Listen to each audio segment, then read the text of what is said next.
Hello everyone, welcome to the next Colloquium talk. It's our pleasure to have Dr. Kuldeep Meel give the next Colloquium talk. So Kuldeep holds the NUS Presidential Young Professorship in the School of Computing at the National University of Singapore. His research interests lie at the intersection of formal methods and artificial intelligence. He's a recipient of the 2022 ACP Early Career Researcher Award, the 2019 NRF Fellowship for AI, and was named AI's 10 to watch by IEEE Intelligent Systems in 2020. And if you were watching, you would notice that his research program's recent recognitions include the 2022 CACM Research Highlight Award, the 2022 ACM SIGBOT Research Highlight Award, HKI 22 Early Career Spotlight, 2021 Amazon Researcher Award, Best of Pods 21 invite from ACM TODS, Best Paper of CAF 20 invite from FMSD Journal, HKI 19 Sister Conferences, Best Paper Track invitation.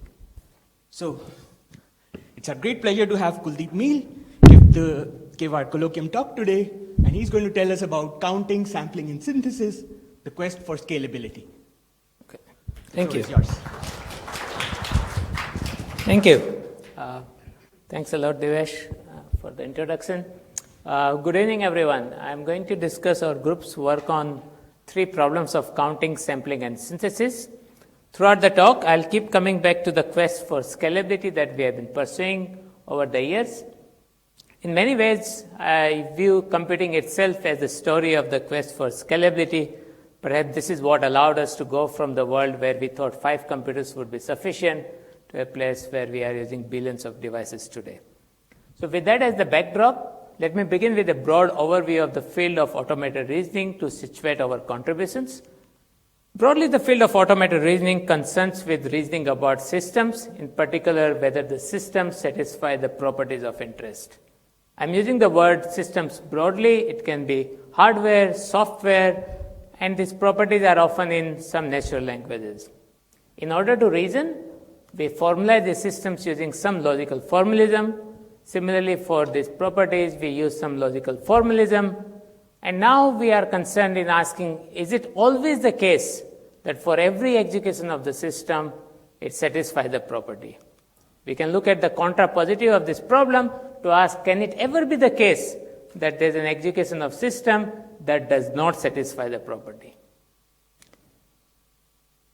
When systems are formalized using propositional logic, which suffices for most of the modern hardware and software, the core technical problem that one looks at is called Boolean satisfiability. So what is the problem of Boolean satisfiability? Given set of constraints in propositional logic or a Boolean formula, is there an assignment so that the formula evaluates to 1? Here's a simple example using 3 variables. If you stare at it long enough, I hope you will agree with me that assigning x1 and x2 and x3 to 1 would indeed make this formula evaluate to 1. Of course, we are not the first ones looking at this problem. This is a seminal problem that has been studied for almost 150 years. And the work of Cook and Levin had a bad news. They showed that the problem is NP-complete. From classical computer science terms, that translates to problem being intractable. So if you look at a field whose central problem is intractable, then one would not be mistaken to assume that the field is purely of academic interest. Thankfully, that has not been the case, and for that we had to thank the development of set solvers over the past 3 decades. So the community in the formal methods in artificial intelligence have focused on building these solvers that can now handle problems that were thought to be hopelessly difficult just about a few years ago. By late 2000s, early 2010s, these solvers started finding applications in different companies across the spectrum. And at that point, we started asking that now that set is easy, and I want to put easy in quotes. I don't mean to claim that set is easy for every kind of instance. There are instances involving few hundreds of variables where it is very hard, but it turns out to be easy for the problems that arise in practice. And at that point, it was time to look beyond satisfiability. So what are the problems beyond satisfiability? that I want to talk about. So set is the question of answer where you are asking a question whose answer is yes or no. We can now start quantifying. So instead of just asking whether there is a leakage, how much is the leakage, how fair the systems are, how robust these systems are. When you put these systems into critical infrastructure, how resilient these systems are. So the key underlying theme in all these questions is how often a system satisfies the property. And the key underlying technical problem is to be able to count. The second line of work focuses on the cases where the systems are too complex to be able to formalize fully. In that case, one has to often rely on some sort of simulation to be able to test these systems. How do we simulate? Well, we represent the interesting verification scenarios using constraints. And at that point, we will be, since the space of possible assignment that satisfies these constraints is too large, so we rely on sampling to be able to find the test vectors on which we simulate these systems. So here the key underlying problem is that of sampling. The third line of work focuses on the cases where the systems are small enough that it is one can hope to synthesize a system that are correct by construction. Here the user can specify the desired specification using logical constraints or in the form of data where you specify input-output, and you are interested in synthesizing a system that may be a circuit or a program so that the desired system that is being synthesized by the underlying tool is correct by construction. As you can see, these problems are fairly broad, and accordingly, over the past few years, we have focused in our group in collaborating closely with researchers in application domains to model their problems into these problems of counting, sampling, and synthesis. And the work we have developed, we have been able to apply it for infrastructure resilience, measurement of information leakage, to interpretable machine learning. In the interest of the time today, I'm going to focus on one aspect of the work to highlight the style of the techniques and the progress we have worked on, and that's going to be that of counting. As you can see, the work is broad, and that also reflects in the nature of publications we have pursued over the last few years. So let me start with formalizing the problem of counting to make sure all of us are on the same page. So here we have a formula over the set of variables. I'll introduce a little bit of notation. So I'm going to use sol of f to denote the set of solutions of this formula. So these are all the assignments to the variable so that the formula evaluates to 1. The problem of satisfiability was to ask, is there an assignment that's, so that the formula evaluates to 1, which is to ask, is this set sol of f is empty or non-empty? Now we are quantifying the set. In particular, we want to figure out how many solutions there are. So what is the cardinality of the set of set sol of f? Here's a simple example. If the formula is x1 or x2, the set of assignment that satisfy this formula are all the assignments to x1 and x2 except 0, 0. So the underlying tool should be able to give an answer 3. The problem is often studied in its full generality, where in addition to the formula, there is also a weight function over the entire assignment space, so that now the weight of a formula is summing up the weight of the solutions of this formula. And now the problem of counting becomes that of determining the weight of the formula. For simplicity, I'm going to focus on the unweighted case to talk about the techniques, but the techniques we have developed do generalize and lift to the weighted case, which is where most of the interesting problems are. This would be a good point to pause, ask questions about the formalization, because the rest of the talk is going to focus on this formalization.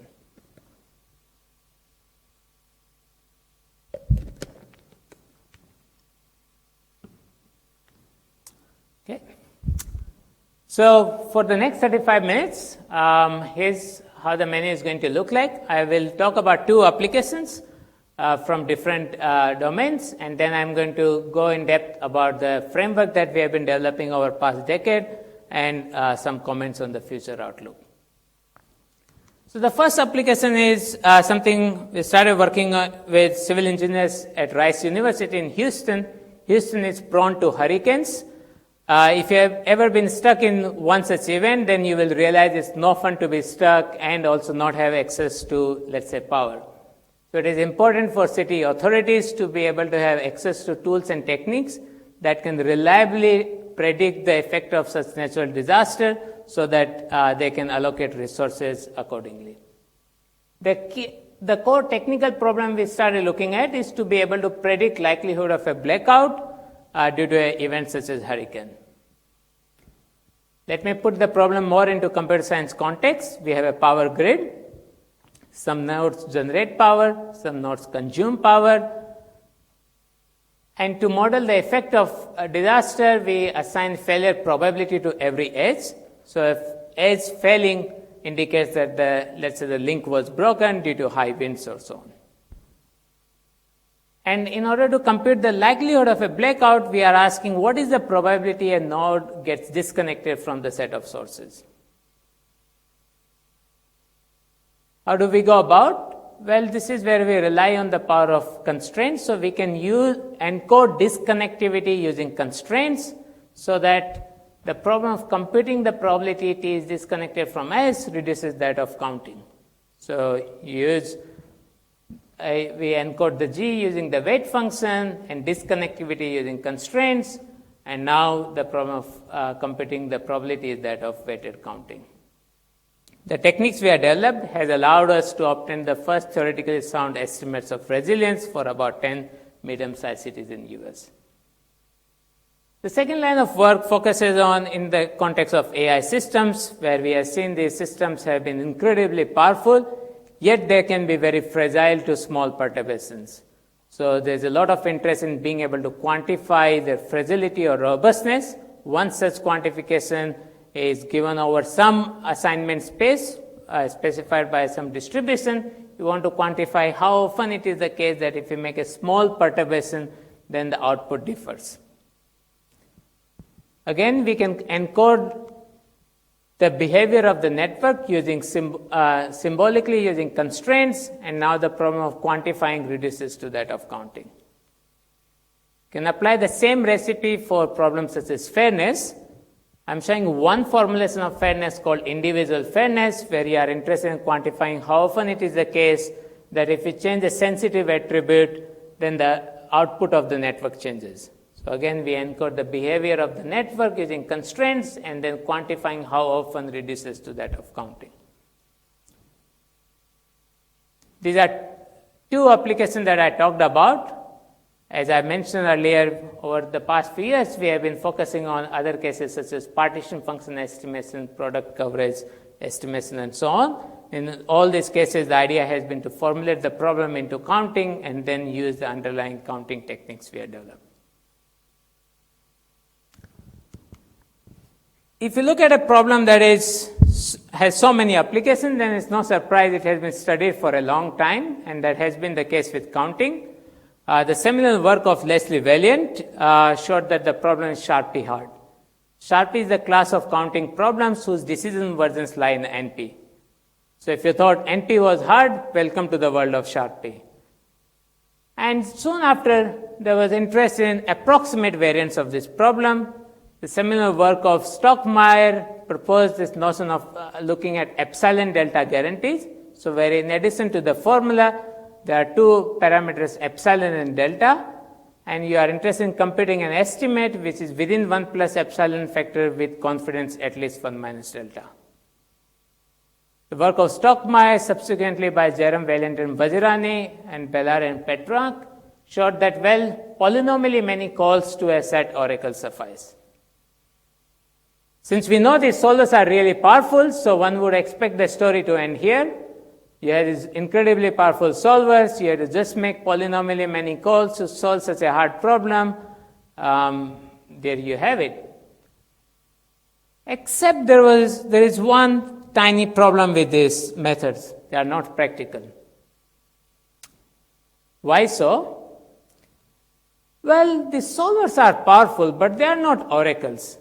So in many ways, they are powerful, but they can be also very limiting. In particular, the performance of these solvers depends on the kind of formulas you query them. The kind of query these methods give to these solvers, the solvers would time out.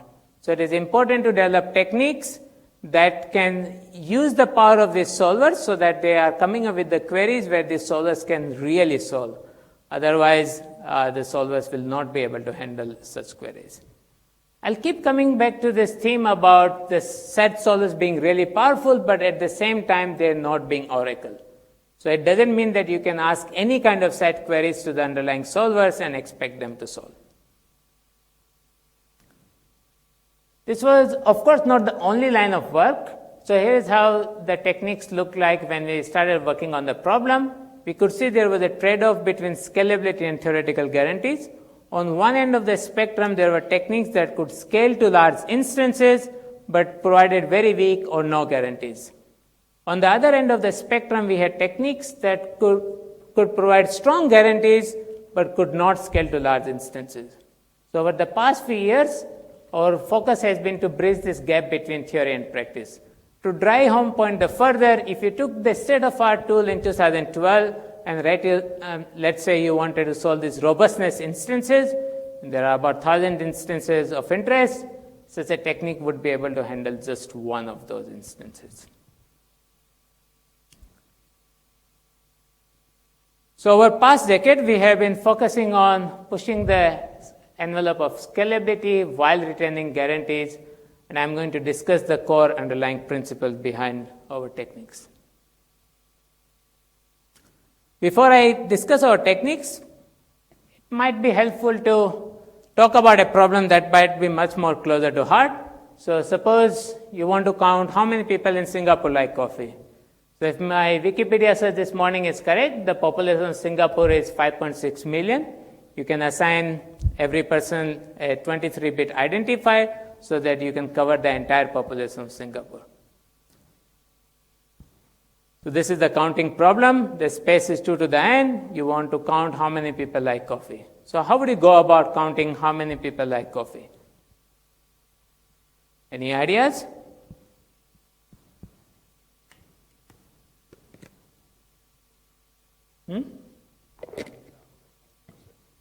We go and pick a small subset. So let's say we pick about 50 people. We count how many of them like coffee and scale the count. Is this going to always work?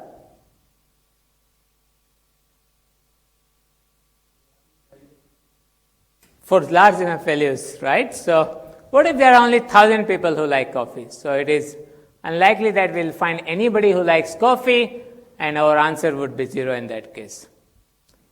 This is where the power of the solvers come in. A set query is that find a person who likes coffee. A solver can answer query like find a person who likes coffee and the person not person Y. So if you have a solver that can answer such queries and it's powerful and there are only about 1,000 people, you just query one after the other and you will be able to terminate. So an alternate method is just enumerate every person who likes coffee.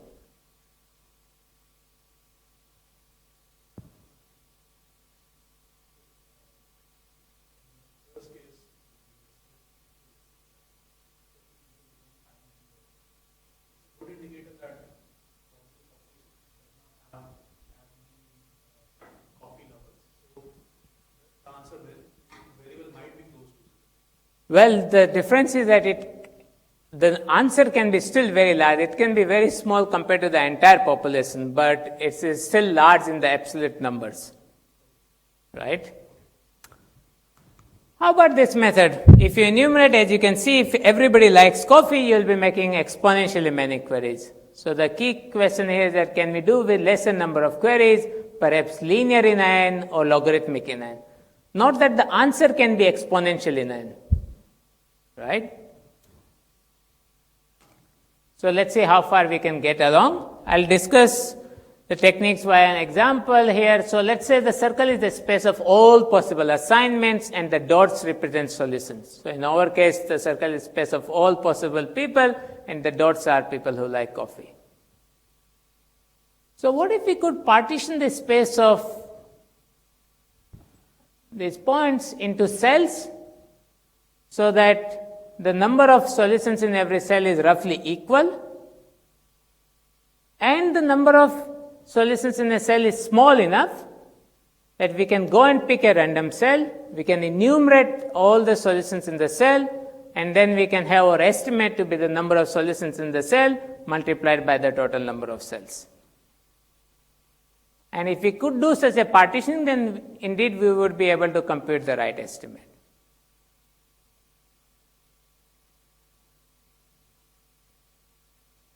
Okay?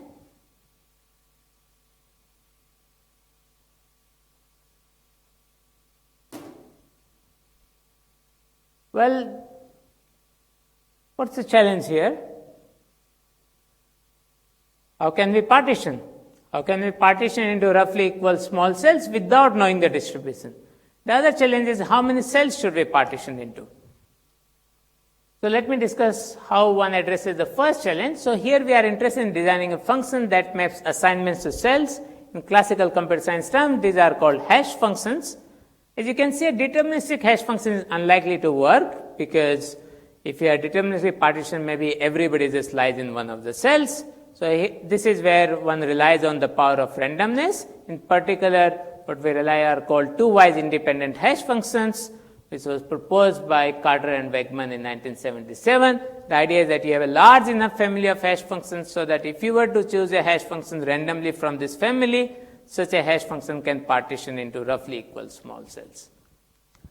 Where are these hash functions? I'll discuss the standard construction that is well known. So we want to design a function over the assignments over n variables to cells that can be represented by m bits. To do that, we choose m random XORs. How do we choose every XOR? We pick every variable with probability half and we XOR them together. To choose m random XORs, we set each of these XORs to 0 or 1 randomly and independently. Now the solutions in a cell is conjunction of the original formula and the m random XORs that we have constructed. Okay, so that addresses the first challenge, which is to rely on these random XOR based hash functions. The second challenge is how many cells should we partition into? For that, we have to address a little bit of a pesky issue, which is that, well, what exactly is a small cell? So we say a cell is small if it is about threshold many solutions, and the dependence of this threshold is inverse on the epsilon. So if you have many solutions, then you would have to partition into many cells, right? Because so that all of them have about threshold many solutions. If you have fewer solutions, you should partition into fewer cells. This seems a bit of a catch-22 situation. We don't know how many solutions we have. After all, that's what we are trying to estimate. So how do we address that? The idea turns out to be fairly intuitive. We start with the formula. We ask, is the number of solutions less than threshold?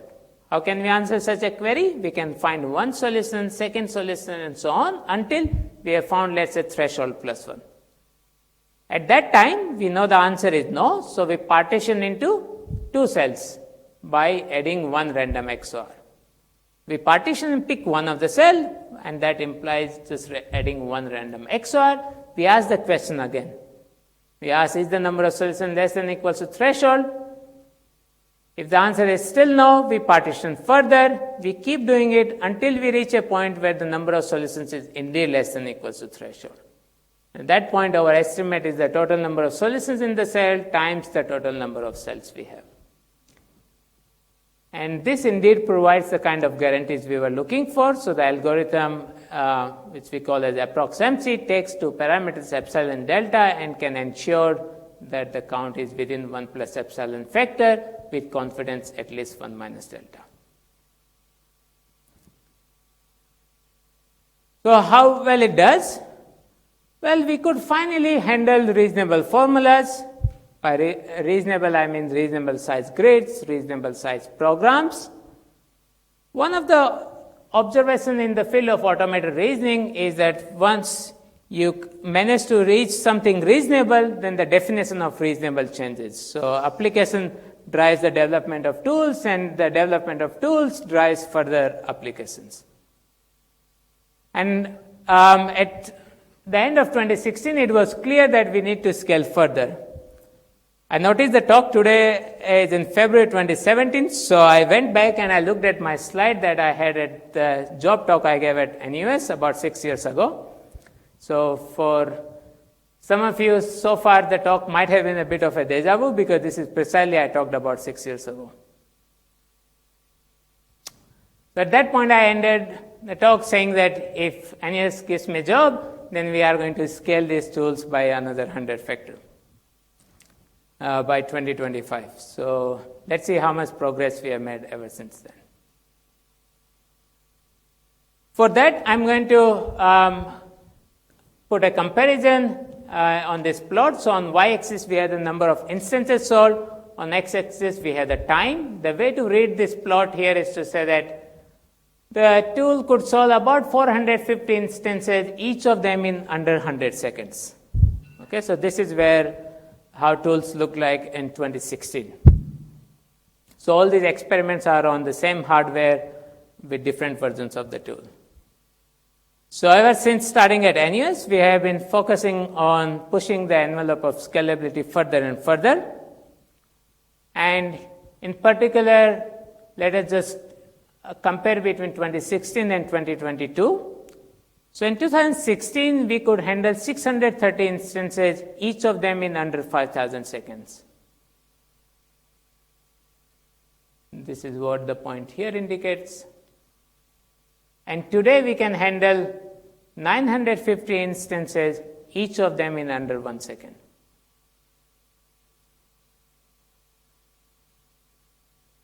Furthermore, I picked one of the representative instance to give a flavor of how much speed we have been able to attain. So in 2016, we would take about 3,500 seconds to solve. In 2019, about 32 seconds. In 2020, about 20 seconds. And last year, at the paper we published at ICCAD, we take less than quarter of a second. Well, we were looking for 100 factor improvement. Broadly, we have been able to get something between 1,000 to 10,000 factor improvement over 2016. So how did we get there? Building a scalable tool in many ways is like putting pieces of a jigsaw puzzle together. You have to make advance along theory, algorithmic engineering, and software development. And this is precisely our group here has been working on. I'm going to give you a flavor of one work from each of these three axes, from theoretical, algorithmic engineering, and software development. So let's go back to the core of the technique, which is that we want to partition into roughly equal small cells. For that, we rely on two wise independent hash functions. We choose m-random XORs, and the solutions in a cell is conjunction of the original formula and these m-random XORs. So for these tools to scale really well, we better be able to handle this formula that is conjunction of CNF and XORs very well. Except it turns out, as you might have guessed, that the set solvers, their performance depends on the kind of formulas you give to them, and these are exactly the kind of formula they find it really hard to solve. Why so? The solvers are based on a paradigm called conflict-driven closed learning. How does it work? You guess an assignment to a subset of variables, and if you reach a conflict, which is to say that you falsified one of the clauses. Remember when we looked at the first formula, it was conjunction of a lot of clauses. Then you remember the reason. You want to remember that don't do such an assignment in future, and you go back and make another assignment. You continue until it's satisfiable or unsatisfiable. Turns out, random XORs are really hard for CDCL, both in theory, by which there are strong lower bounds known for CDCL and random XORs, and also in practice. But there is something funny about XORs. There's a very simple polynomial time procedure that most of us see in our high school. It's called Gauss-Jordan elimination. Such a procedure would be able to solve these XORs very efficiently. They somehow have instances that are really hard for CDCL, but there's a very simple procedure to solve them. So one possible way to solve this CNF XOR would be that for the CNF part, we do the CDCL, this conflict-driven closed learning, and for the XOR part, we do the Gauss-Jordan elimination. Of course, we can't just find an assignment that satisfies CNF and check if it satisfies XOR, because remember, we are using XORs to cut down the solution space. So such an assignment that satisfies CNF with very high likelihood won't satisfy the XOR. So the two components have to talk to each other. How are they going to talk to each other? This part solving CNF would say that, hey, I have made these assignments, what do you think? The Gauss-Jordan elimination says, well, based on what you have done, here is something else I could derive. Or it already falsifies the XORs I have. We are interested in formulas that involve hundreds of thousands of variables. So these two components have to talk to each other millions of times. At that point, it is important to have efficient data structures. So one line of work has focused on having efficient data structures that allow efficient propagation and analysis.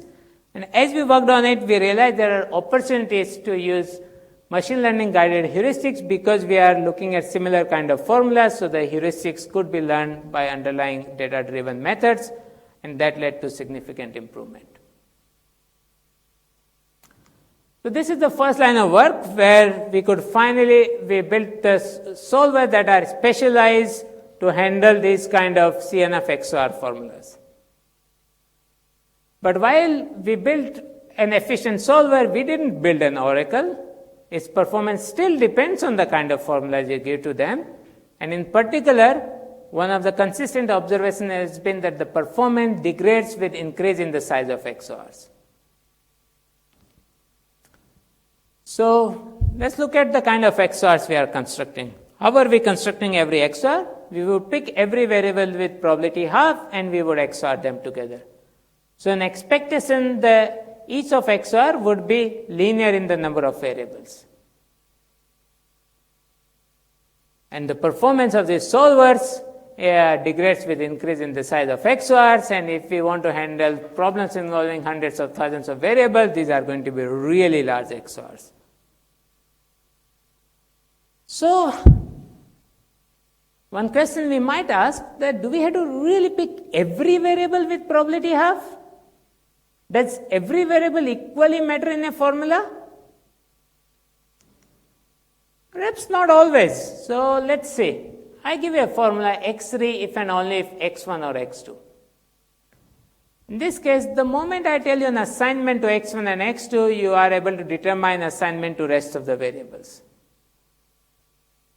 So you don't really require all the variables to specify the solution space of the formula. We can formalize this concept to say a subset of variables is independent support if it suffices to determine the entire solution space. So in particular, in this case, just giving assignment over x1 and x2 is sufficient to determine assignment to the rest of the variables. Why does independent support matter? Because the independent support can uniquely specify the solution space of the formula, so we have to construct random XORs only over independent support. Is that going to help?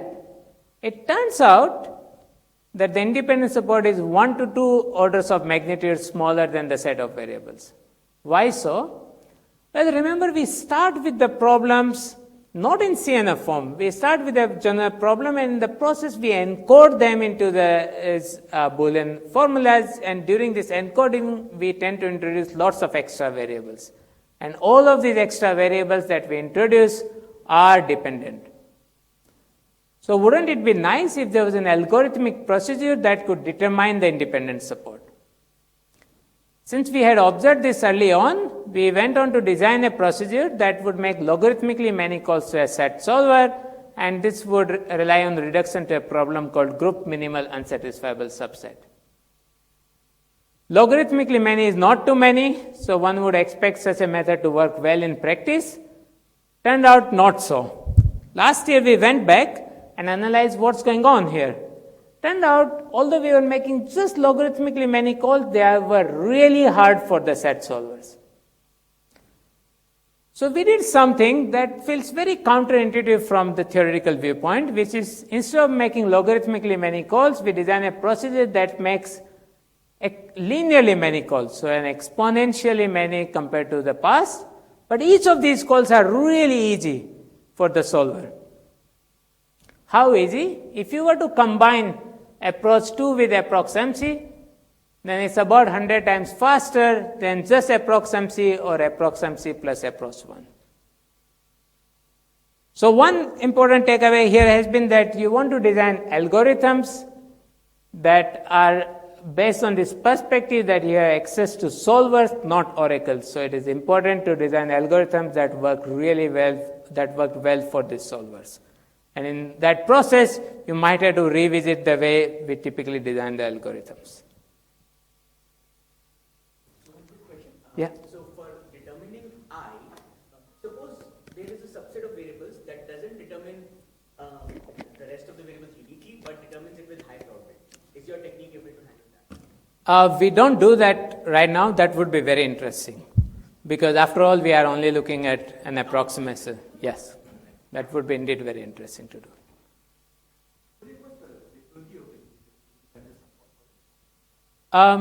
Finding the independent, so checking whether something is independent support is in dp, so and finding the smallest is in sigma 2p. From pure theoretical perspective, it's pretty bad, but as it turns out, you can solve it smartly. So instead of picking every variable, we had to pick variables that lie in independent support, which works well for a large class of formulas, but there turns out to be formulas where such a method is still unable to reduce the size of XORs. Well, we can try to see what can we do better. The other issue was that we were picking every variable with probability half. What's the deal with probability half? Well, if we pick with probability less than half, we no longer have guarantees of two-wise independence. Who cares about two-wise independence? The random variable of interest is the number of solutions in a randomly chosen cell. Having two-wise independence ensures that the ratio of variance or expectation is upper bounded by a constant 1. And once you have such a ratio, you can use the standard bounds as a Chebyshev to give guarantees over that this is a good estimate. But we know that two-wise independence implies that the ratio is upper bounded by 1. It doesn't mean that we really require two-wise independence to have the ratio be upper bounded. So for a long time, one of the challenges was, can we design these sparse XORs that work well in theory as well as in practice? Our work in 2020, we showed that it is okay to pick mth XOR with probability log m by m. And at that point, we can still ensure that the ratio of variance over expectation is upper bounded by 1.1. So we could improve the probability from picking every variable with probability m by 2 over m to log m by m. How did we do that? You can look at the ratio of variance over expectation to be upper bounded by 1 plus 1 over the number of solutions, this going over the pair of all the solutions of the formula, multiplying with a parameter which is capturing the collision probability. So variance is talking about how often two solutions go to the same cell, and the collision probability depends on the Hamming distance between these two solutions. So this is kind of very well known. The methods in the past tried to upper bound this expression by asking how many solutions can be at distance w from each other. So a loose upper bound is n choose w. And then would try to come up with some better bound here, but n choose w grows really bad with n and w. So not very good bounds could be attained. Our idea was again to say that, well, we can rewrite this expression into another expression where we are asking that where we go from summation from w to 0 to n, and CF of w is capturing all the solutions of the formula that are at distance w. Once we do this rewriting, Then it opens up into the realm of isoparametric inequalities, because this is precisely the question of asking how many solutions there are at distance w from each other. We can get good bounds if we know the number of solutions. But the number of solutions can be arbitrarily large. The key technical idea that made things work is to observe that when we are reasoning about the random variable gm, it suffices to assume that the number of solutions is upper bounded by 2 to the m plus some u. And putting that together, we could finally ensure that the variance over expectation is upper bounded by a constant just by an additional factor of 1.1, and the same rest of the analysis would go through. So now, instead of picking every variable with probability half, we can pick nth XOR with probability log m by m. So we get logarithmically small XORs. I discussed 3 such work. As I mentioned, we have been making advance along the 3 axes to be able to attain speed up. I'll be very happy to talk about rest of the work after the talk.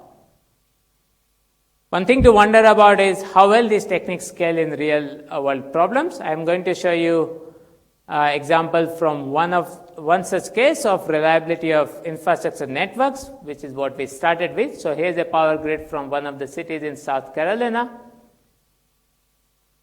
On x-axis, we have labeled all the terminals for which we want to know what is the probability it's disconnected. On y-axis, we have the time.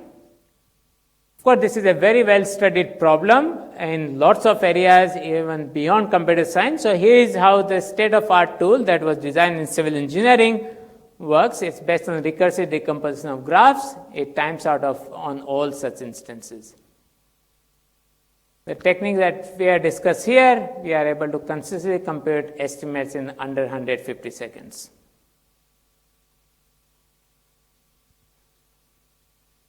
This is one such application. As I mentioned, that over the years our focus has been to push the envelope of scalability higher and higher.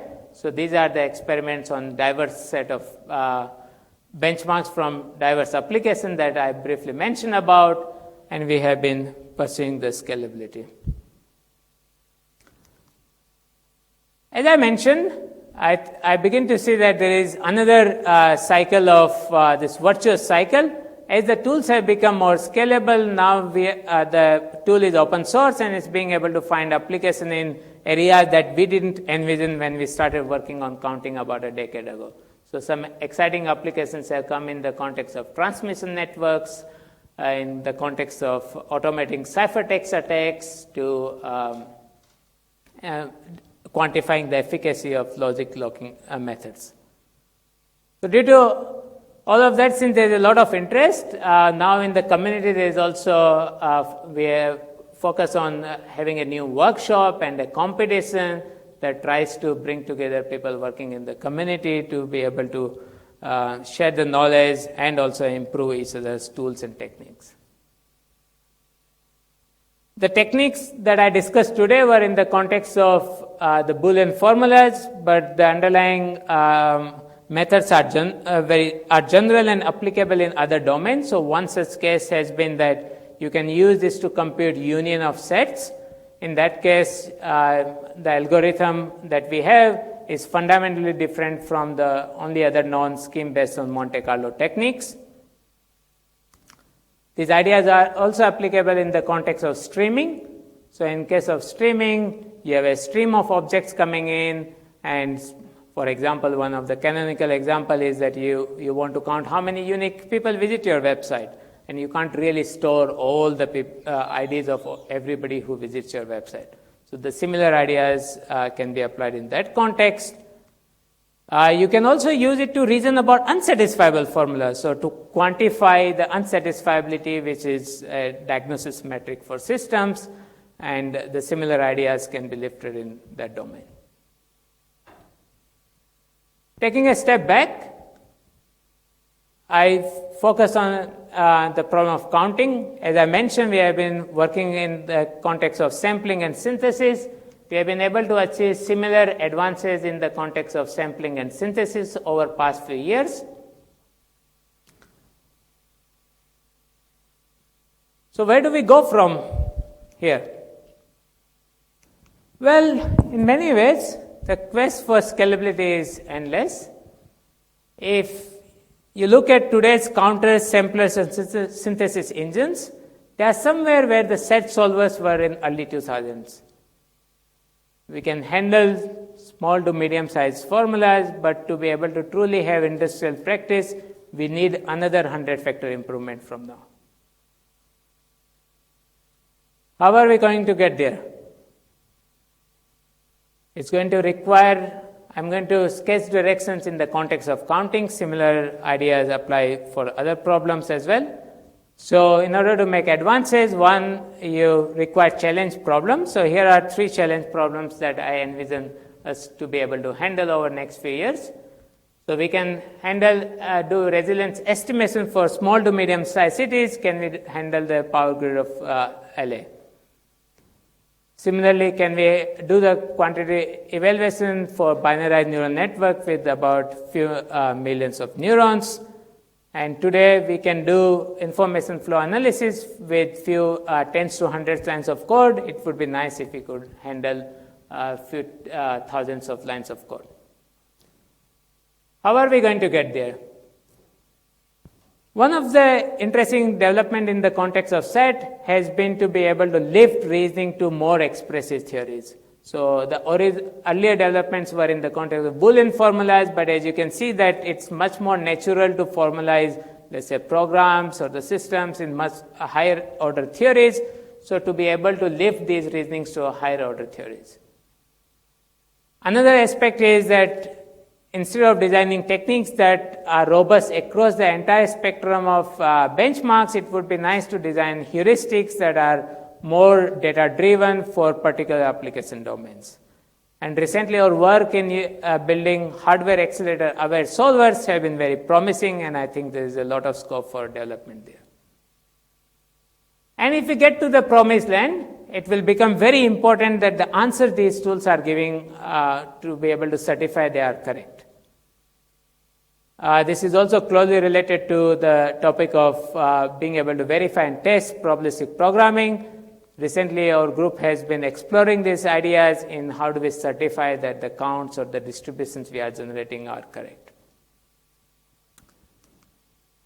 Before I conclude, I do want to acknowledge my research group and the collaborators. This has been truly a global collaborative effort, and the funding agencies over the past few years.